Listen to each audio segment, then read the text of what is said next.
In 1911, two nations were embroiled in a race to be the first to the South Pole.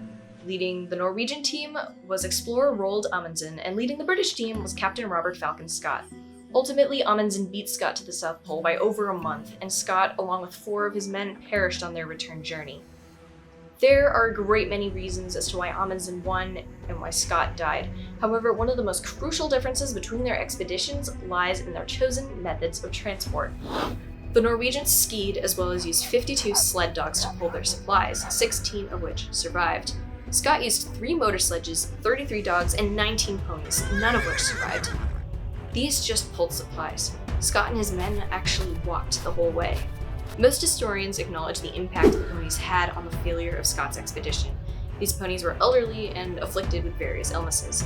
This made them particularly vulnerable to harsh Antarctic conditions, slowing down the expedition.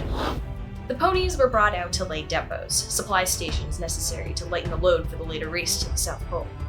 Scott had to lay the largest depot, 1-ton depot, 30 miles north of where he planned due to the failure of the ponies. In the end, he died only 7 miles from 1 ton. Had this depot been placed in the correct location, Scott and his men might have survived. Additionally, ponies were slow. Amundsen and his dogs were traveling at speeds of 25 miles a day, while Scott and his ponies were struggling to make even 12.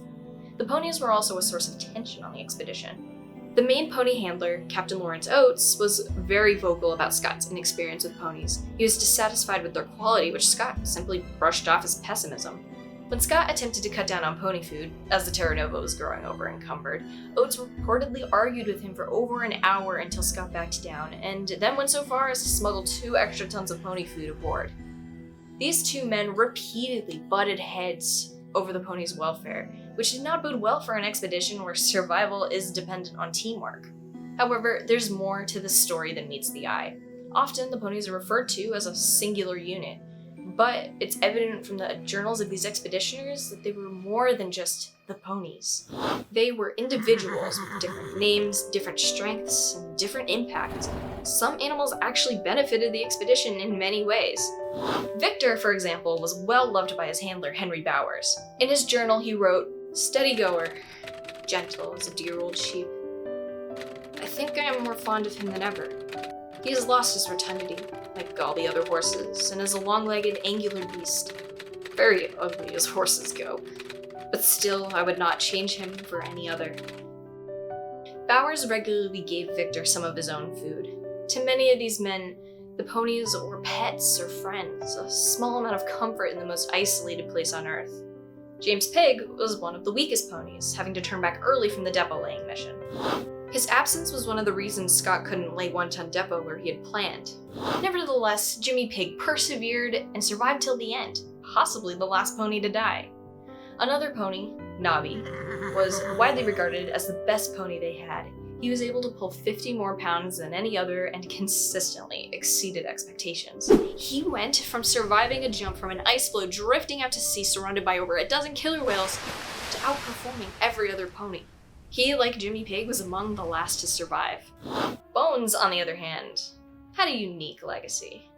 The winter before the race to the pole, he fell very ill with what could be described as anthrax-like symptoms. Interestingly, Petty Officer Evans, the first person to die on this expedition, also exhibited anthrax-like symptoms. However, one pony stands out as the most influential of them all, Christopher. This pony was easily the worst behaved. He was downright aggressive, often requiring 4 men to put on his harness. Once they did get his harness on, Christopher refused to stop until he was done for the day. This meant that his handler, Captain Lawrence Oates, was unable to take breaks. On December 1st, 1911, Christopher was shot in the head. He ran into camp with a bullet in his head, trying to attack the nearest person. He was the only pony on the expedition not to have an instant death. Christopher's legacy is something akin to a haunting. Even in death, he managed to cause trouble. Firstly, Oates' hard work with Christopher impressed Scott enough to choose him to come to the South Pole. Had Christopher not been so troublesome, Oates might not have gone, and he wouldn't have died. On the return journey, the men dug up Christopher's corpse only to realize that he had gone rotten. They had lost about 4 days' worth of food. Even months after he died, Christopher got the last word. Christopher's refusal to take breaks also took a toll on Oates' feet and stamina. As he was nearing his death, he struggled to walk. Scott wrote in his diary, "Poor Titus, Oates' nickname, is the greatest handicap. He keeps us waiting in the morning until we have partly lost the warming effect of our good breakfast." Recall that these men died mere miles from 110 Depot. It's possible that Oates' condition prevented them from making these final 6 miles.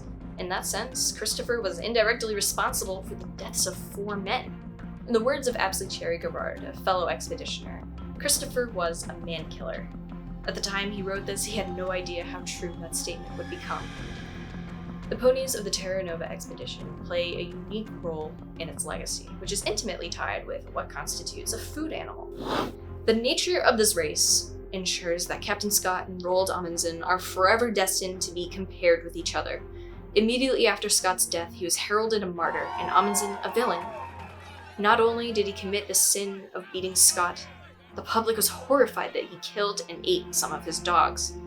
In British culture at the time, dogs were seen exclusively as pets, not draught animals or food. They did not have the same reservations about horses.